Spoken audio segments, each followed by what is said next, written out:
एक छोटे से शहर में एक पुराना और विख्यात होटल था जिसका नाम मेहतर महल था। यह होटल शहरीय क्षेत्र से थोड़ा दूर शांत जंगल के पास स्थित था और अपने समय का सबसे आलीशान होटल हुआ करता था। इसकी वास्तु शैली, अंदर की सजावट और वहाँ की सेवाएं यहाँ आने वाले हर व्यक्ति को मंत्रमुग्ध कर देती थी। परंतु सालों पहले एक बुरी घटना ने इस होटल को भुतहा बना दिया।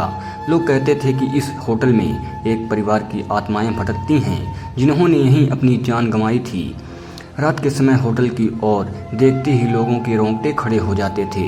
होटल के चारों ओर कटी फटी पेड़ों की छाया और होटल की टूटी फूटी खिड़कियों से छनकर आती अंधेरी रोशनी से पूरे परिवेश को और भी डरावना बना दिया था। लोग मानते थे कि उस बुरी रात के बाद से ही वहां की आत्माओं का भटकना शुरू हुआ था। इस भयावहता के कारण शहर के लोग होटल से दूर रहते थे और किसी की भी हिम्मत नहीं होती थी कि वे वहां जाए। लेकिन एक समय ऐसा आया जब शहर के कुछ युवा उत्साही इस रहस्य को सुलझाने का निर्णय लिया। उनके मंडल का नेता रवि, एक साहसी और होशियार युवक जिसे डर का मतलब नहीं पता था। रवि ने अपने 3 दोस्तों रोहन, सीमा और आरती के साथ एक भुतहा होटल का दौरा करने का फैसला किया। उन्होंने तय किया कि वे उन घटनाओं की सच्चाई जानने के लिए होटल में एक रात बिताएंगे। जैसे ही वे होटल पहुंचे, अंधेरा छा रहा था और हवाओं का शोर सुनाई दे रहा था।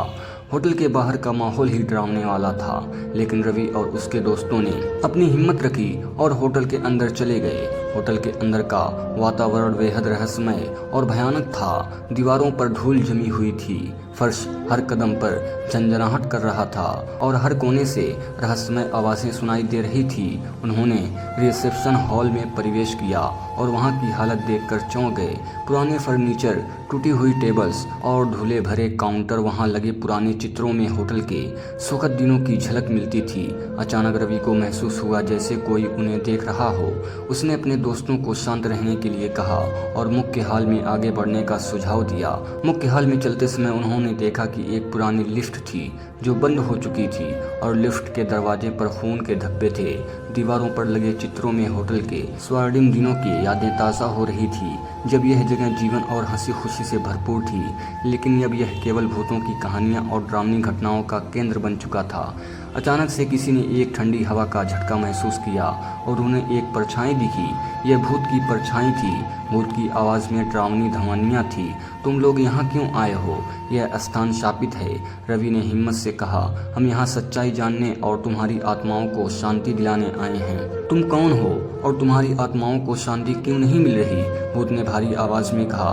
मैं इस होटल का मालिक था। मैंने और मेरे परिवार ने यकीन किया कि हम यहाँ हमेशा सुरक्षित रहेंगे, लेकिन एक रात कुछ डाकू आए और हम सबको मार डाला। हमारी आत्माएं तब से लेकर अब तक यहीं भटक रही हैं। हमें न्याय चाहिए। रवि ने वादा किया कि वह इस घटना का पर्दाफाश करेगा और उनको न्याय दिलाएगा। अगले दिन इन चारों दोस्तों ने शहर के लोगों को पूरी सच्चाई बताई और पुलिस को सबूत दिए। पुलिस ने जांच की और डाकुओं को गिरफ्तार कर लिया। जांच के दौरान उन्हें कोई रहस्यमय तथ्य और सबूत मिले जिससे डाकुओं को सजा दिलाने में मदद मिली। पुलिस ने पुराने कागजात, खून के धब्बों और छिपे हुए गवाहों की तलाश की। पुलिस की जांच के बाद डाकुओं को पैसों के लालच में इन मासूम लोगों की हत्या करने का दोषी पाया गया। तब जाकर उन आत्माओं को शांति मिली और वे हमेशा के लिए मुक्त हो गई। अब मेहतर महल होटल फिर से खोल दिया गया और वहाँ कोई भी भूतिया घटना नहीं होती। होटल की पुरानी शान धीरे धीरे लौट आई और लोग फिर से वहाँ आने लगे।